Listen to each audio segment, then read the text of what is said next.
man la monsieur Guèye principal CM Jaxaw base thème bi ngeen indi tey thème bu am solo la parce que li ngeen constaté effectivement moom la ñëpp constaté ndax léegi ni dañoo seetlu ni xale yi liiratuñu li tax xale yi liiratuñu nag am na ay causes yu bari mais biñ ci mën a ràññee daal mooy surtout développement internet bi ak téléphone portable yi nga xamante ni dafa yomb trop parce que daanaka ñoom lu ñu bëgg a def ci ordinateur yi lañ koy def ci internet bi ci téléphone portable yi de telle sorte que ñoom amatuñu temps amatuñu jot pour jël livre lire ko bon œuvre au programme yi nag moom bari na boo ko commencé 6e comme ay Maymuna ay Sunjata nga dem 5e dem ci yeneen œuvre yi ba àgg 3e dem ci Vol de nuit ak Une si longue lettre xale yi liiratuñu loolu moom constat la boo xamante ni ñëpp a ko def voilà te ñëpp xam nañ ni lire dafay tax sa niveau en français daal di yokk day relever le niveau en français parce que xale yi nga xamante ni ñoom dañu faral di lire en général xale yooyu li ñu def ay faute ci dictée bariwul ñoom ñoo lay génnal note bu baax en dictée ñoom ñooy nekk xale yi nga xamante ni dañuy exprimer wu bien en français te comme que français nag moom mooy langue officielle bi ak langue de travail bi bu fekkee yow xarañ nga tuuti ci français normalement da nga war a aay ci yeneen matières yëpp waruloo am problème mathématique waruloo am problème anglais waruloo am problème espagnol waruloo am problème SVT ak science physique parce que matières yooyu ñu fi tudd yëpp professeur bi c'est un professeur qui s'exprime en français léegi bu fekkee nag yow sa niveau français dëgërul mais mënuloo exceller dans les autres disciplines parce que mënuloo faible en français ba pare nga bëgg ay mathématiques wala nga dem nga ay science physique mënul nekk donc il faut français bi dëgër te français boobu lu koy dëgëral mooy la lecture bi mooy du yemul sax ci œuvre au programme yi bon lecture bi aussi tamit mën nga jël ay journaux la presse écrite di faral di lire loolu wala ngay faral di lire les œuvres de fiction même su nekkul œuvre au programme y a beaucoup d'œuvres de fiction yoo xamante ni mën nga ko lire te à chaque fois boo liree da lay leer ni la yow dana am benn mot wala ay mots yoo xamante dafay yokk sa vocabulaire su ko defee te xale moo gën a gaaw a jàpp dootoo ko fàtte voilà léegi daal problème bi mooy loolu quoi donc pour ñu dellu siwaat parce que ñëpp xamoon nañ ni Sénégal nekkoon pays boo xamante ni dañ ko ràññee woon ci mbirum làkkum français enseignants sénégalais yi sax moom la yeneen pays yi taamu woon voilà mais léegi nii waxuma la élève sax mais da ngay gis sax ay enseignants yoo xam ni dañuy làkk français di def faute alors que bu njëkk kenn xalaatul woon loolu bu njëkk élève bu mësaan def faute danañ ko topp di ko ree di ko ñaawal et cetera ba bala ngay génnee dara sa làmmiñ mi da nga ko xoolaat ko mais léegi ñi def faute bari na waxaaluma élèves yi rek enseignants yi dañuy def faute ñi médecins yi dañuy def faute bon militaires yi dañuy def faute des fois am na ñoo xam ne bu ñu leen tàllalee micro bu ñu làkkee français mais yow da ngay yéemu daal donc niveau français bi pour ñu mën ko relever il faut nit ñi di nangu di lire il faut ñu delluwaat ci lecture bon ñàkk lire bi moom conséquences yi bari na parce que bu fekkee par exemple yow da nga bëgg boo jógee ci jàng nga liggéey nga bëgg exprimer wu en français mais su boobaa yow xëy na peut-être li nga bëgg a wax lépp doo ko mën a wax ba pare tamit autre conséquence mooy mën nga dem benn entretien pour wut liggéey mais boo waxee ki nga jàkkaar loolu danaan mais kii xamul dara loolu mën na la yàqal su ko defee foofu day am ab benn bunt bu tëju foofu dégg nga conséquences yi daal moom bari na quoi waaw waajuru ndongo yi li ñu mën mooy ñu delluwaat dem jëndi ay livres mettre ko à la disposition de leurs enfants nañu jënd livre nañu jënd les journaux là la presse écrite dégg nga parce que boo jëndee par exemple benn journal nga ñëw jox ko sa doom su liree mais dana ko jëriñ dara waajur yi nañu fexe ba seen doom yi wàññi utilisation du téléphone portable parce que xale yi da ngay koo xamante ni pratiquement du nelaw guddi ci téléphone rek lay nekk bu ñuy bind seen SMS yi sax dégg nga léegi tàyyal nañu du ñu bind mot bi en entier mais dañ koy abrégé dégg nga donc yooyu yëpp day tax niveau en français bi tamit day gën a dellu ginnaaw rek donc waajur yi li ñu mën mooy def pression ci seen doom yi jël ay livres mettre ko à leur disposition ba pare di leen exiger la lecture par exemple man su ma jëlee benn œuvre bu mel ni Sunjata ma jënd ko ñëw jox ko sama doom ni ko léegi dama bëgg fii ak une semaine wala fii ak 10 jours nga ñëw nga defal ma résumé livre bi ko forcément dana ko lire su ko liiree bu ñëwee ni la papa léegi livre bi lii ak lii ak lii ak lii lañ ci wax voilà résumé bi lii la nga ne ko mais ñan ñooy personnage yu livre bi les personnages principaux les personnages secondaires mu wax la ko nga ne ko mais yan thème le livre bi développé mu wax la ni dans le livre am na thème bi laal nañ ko ci thème bee laal nañ ko ci thème bi laal nañ ko dégg nga su ko defee loolu day des ci boppam parce que li ma wax sànq rek xale moo gën a mën a gaaw a jàpp que mag xale donc bu xasee bu dugg jeex na léegi bu jógee ci loolu nga jàll ci beneen livre mais au moins bu fekkee am nga doom boo xamante ni dana mën a defal la par exemple résumé 6 livres ci année bi mais c'est bon c'est déjà positif mais da ngay gis koo xamante ni waxuma la année bi mais am na élèves yoo xamante ni mën nga ñëw nga laaj leen ñu ni la man 5 ans ngi nii wala 7 ans ngi nii liiruma benn livre en entier wala nga gis benn mag boo xamante ni danaa la man toog naa 10 ans liiruma livre voilà donc parents yi ñoom rek ñoo ñu mën a dimbali ci côté boobu imposer seen doom yi la lecture à la maison waaw professeurs yi ak les instituteurs ñoom it xëy na peut-être mën nañu organiser ay yenn activités yoo xamante ni c'est des activités qui tournent autour de la lecture même s'il le faut ñu primer élèves yi neexal leen élève boo xamante ni lire na livre ñëw defal le résumé bi wax la les personnages wax la les thèmes su ko defee au moins nga neexal ko jox ko benn cadeau loolu dana stimuler yeneen élèves yi ci des. Vous êtes venu pour parler d'un constat aujourd'hui qui consiste à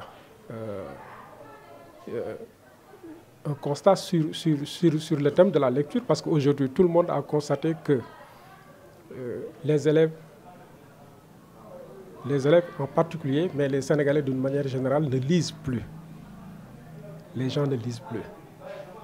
Alors pourquoi les gens ne lisent plus? C'est à cause du développement de l'Internet. C'est à cause du développement du téléphone portable. Les gens d'aujourd'hui donc préfèrent utiliser le téléphone portable parce que c'est plus facile pour eux. Les gens préfèrent regarder la télévision. Les gens préfèrent s'asseoir derrière un écran d'un ordinateur pour essayer de régler leurs problèmes. Vous voyez? Donc tout ça, c'est au détriment de la lecture. Tout ça, c'est au détriment de la lecture. Donc il serait beaucoup plus préférable de faire la promotion de la lecture pour rehausser le niveau en français. Et pour relever le niveau en français, là, je crois que les parents ont un rôle à jouer. À la maison, il suffit tout simplement de mettre à la disposition des enfants des œuvres au programme, comme des œuvres de fiction, des extraits de la presse écrite, etc. Et ne pas s'arrêter à cette étape-là, mais demander à quelqu'un, à son enfant, de faire un résumé de ce qu'il a lu, de lui poser des questions sur le livre, de lui demander quels sont les personnages principaux, quels sont les personnages secondaires, quels sont les thèmes évoqués par l'auteur. Comme ça, l'enfant sera obligé de dire ce qu'il a vu. L'enfant va accorder une importance à la lecture. Vous voyez. Donc, ce que vous avez constaté, c'est ce que nous avons constaté. Donc, c'est ce que tout le monde a constaté. Aujourd'hui, la lecture, on peut dire que c'est le parent pauvre du système scolaire au Sénégal. Les gens ne lisent plus. Les gens préfèrent la facilité. Voilà. Monsieur Diemele Ibrahima, prof de lettres au CM Diakhao. Thème bi c'est un thème d'actualité mu ñuy neex trop ci ñu ciy wax ndaxte tey constaté nañ ni effectivement les élèves ils ne lisent pas comme ni ngeen ko waxee parce que chaque jour dans les salles de classe on a constaté que effectivement le niveau des élèves a baissé parce que en général on se rend compte qu'ils ne lisent pas li ko waral nag bari na waaw bi ci njëkk mooy tey constaté nañu téléphone portable les techniques de l'information et de la communication am na ci wàll bu bëri duñu wax ni moom kese la gaa waaye am na ci wàll beneen aspect bi mooy à l'école on ne fait pas la promotion de la lecture parce que ñun bi ñuy jàng école boo dem di nga fa fekk salle de lecture di nga fa fekk bibliothèque mais malheureusement tey constaté nañ ni yooyu yëpp dafa manqué ci école yi donc li ñu war a def mooy bi ci njëkk ñu tax ay salle de salle de lecture ay bibliothèque ñu équiper leen de telle sorte que élève bu ñu fi dàqati wala élève bu am temps bu ndaw war fa mën a dugg pour def de la lecture parce que lecture dina développer lu bëri ci élève dina tax expression mu baax expression orale dina tax expression écrite tam mu baax parce que on a constaté qu'ils font trop de fautes tey ak téléphone portable WhatsApp li leen neex la ñuy bindee ils ont même tendance à reproduire les mêmes choses ba ñuy def production écrite wala bi ñuy def dictée ils écrivent en fait ce qu'ils entendent. Oui. Dernière question. léegi yan solution ngeen ci am pour éviter loolu. waaw solution yi moom laa la wax sànq construire des bibliothèques et des salles de lecture subventionner le prix des livres parce que parents yu bëri tey avec la cherté de la vie parents yi xëy na tal nañu leneen lu dul dem jëndi ay livres donc état bi bu subventionné woon livres yi comme ni mu ko defee ak ticket wu étudiants yi parce que l'étudiant il paye 150 francs il mange du poulet donc le prix il est abordable il est à la disposition de tout un chacun li ci des état moo koy fay tey état bi bu subventionné woon prix livres yi à telle enseigne que élève bu fi jógee war a mën a jël carte école bi dem ci bibliothèque yi ci librairie yi mun ko jënd à bas prix li ci des état bi fay ko dina nekk à la disposition de tout un chacun beneen élément bi mooy ñu cultiver un peu def l'émulation organiser ay concours d'orthographe des concours de dictée à telle enseigne que ci biir école yi élèves yi dans les œuvres au programme certainement buñ ci tànnee ay passages ñu ne leen dictée bi de passages yi wala chapitres yi dinañ ci organiser benn dictée dina pousse élèves yi vers la lecture te loolu à chaque fois bu àndee ak récompense rek xëy na tey bu ñu récompenser kenn suba ay moromam dinañ bëgg a jël place am dinañ bëgg a ñoom it ñu récompenser la waaw yooyu mooy en fait solution yi ñu war a mën a préconiser bu ko defee élèves yi ñu am un peu le sens de la lecture surtout aussi avec la sensibilisation wax leen en fait lecture wala livre ci la xam-xam ne waaw il y a un passage bi mu leen di jox en général quand on fait la dissertation le livre est le seul moyen de se cultiver donc gis nañ ni bu njëkk livre moo doon joxe xam-xam waaye dem nañ ba benn instant am na yeneen éléments yu ñëw yu bees yi nga xam ne nit ñi ñu ngi fay jëlee xam-xam te duñu sonn moo tax xale yi sonnatuñu nous sommes dans un monde de la vitesse et les jeunes sont devenus un peu trop paresseux. Bon, merci encore une fois pour cette visite. Je m'appelle Mouché Djemé Ibrahima et je suis prof de lettres ici au CEM Djahabaz. Et je dis encore une fois, le thème que vous avez abordé est un thème d'actualité parce qu'on se rend compte que les élèves, ils ne lisent pas et quand ils ne lisent pas, ça va avoir des répercussions un peu négatives. Le constat, c'est que les causes de cet abandon de la lecture par les jeunes, c'est dû à beaucoup de choses, beaucoup d'éléments. Le premier facteur, c'est d'abord l'émergence des techniques de l'information et de la communication. Aujourd'hui, ils consacrent beaucoup plus de temps sur les téléphones portables ou les télévisions et autres. Et le temps qu'ils devaient accorder à la lecture, ils le consacrent à autre chose. Maintenant, face à cette situation, il va falloir impérativement prendre des mesures pour éradiquer ce mal. Donc, le premier élément, c'est que dans les établissements, on doit construire des bibliothèques et des salles de lecture. Ce qui va pousser les élèves un peu à entrer en contact avec cet outil permanent qui va faciliter les enseignements et l'apprentissage. L'autre élément, en fait, une fois, c'est encore les prix des livres qui sont un peu chers vu les difficultés de la vie. Les parents aujourd'hui, ils ne peuvent pas payer des livres alors qu'ils n'ont pas de quoi nourrir leurs enfants. Donc ce que nous préconisons en fait, c'est la subvention. Il va falloir subventionner le prix des livres à telle enseigne que les élèves qui ont la volonté puissent être en contact permanent avec les livres. L'autre élément, c'est que cultiver un peu cette émulation, organiser des concours de dictée, des concours d'orthographe, sélectionner, choisir des pages, des œuvres, pousser les élèves vers et à chaque fois récompenser les meilleurs à telle enseigne que les autres qui n'avaient pas été récompensés vont vouloir à chaque fois être récompensés. Je vous remercie. Merci. C'est bon. Assalamu alaikum. Je suis El Hadj Malick Diédhiou. Je suis en classe 3e A. Ren mooy sama dernière année ci école bi. Inch'Allah rabbuna may ñaan yàlla may ñu BFEM. léegi loolu leneen waralu ko lu dul comme léegi l'avancée de la technologie comme les jumtukaay yi ñuy gis léegi ci àdduna bi comme bu ci mel ni téléphone portable ordinateur télévision yi ñuy gën di gis daal ci jamono daal ak jëmm jamono fi mu toll loolu moo koy nekk li ko gën a waral beneen bi moom mooy comme ça tayeef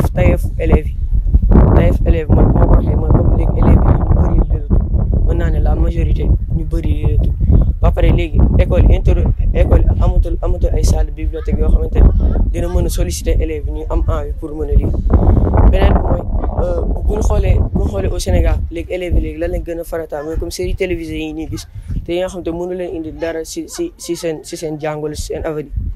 donc man en tant qu'élève être en 3e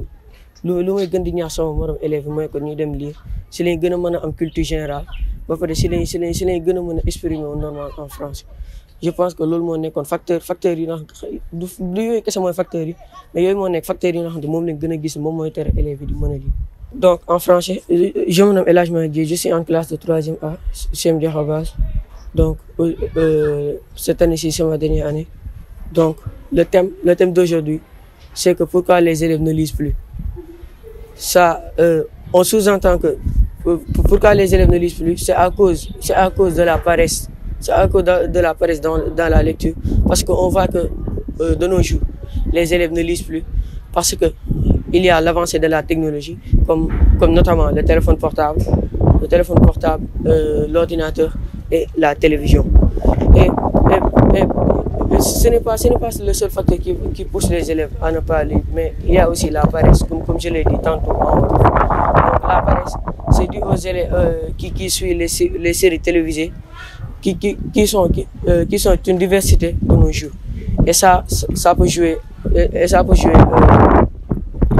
culture générale et au savoir des élèves. L'autre facteur, c'est que pourquoi les élèves ne lisent plus? Parce que dans les écoles, on voit qu'il n'y a plus de bibliothèque. il y a des bibliothèques, mais il n'y a pas de bibliothèque où on voit des livres qui peuvent solliciter, qui peuvent attirer l'attention des élèves. Seynabou Thiaw, classe de 3e. Ah, loolu moom c'est pas normal que élèves yi di bañ a lire loolu da leen day tax duñ dégg français et que seen orthographe bi du normal vocabulaire bi noonu en dictée des fois dañuy nulaar ils font beaucoup de fautes loolu lecture bi ñàkk lecture manque de lecture bi moo leen koy waral te lu ci bëri dañuy gis ni que élèves yi peut-être duñ am ay xaalis pour jënd kii bi pour mën a jënd livre yi peut-être état bi moom waroon naa mën a def ay subventions jox ay livres élèves yi ñu mën a lire def ay bibliothèques yooyu noonu yëpp manque de lecture bi tamit c'est lié au développement de la technologie parce que ak téléphone yi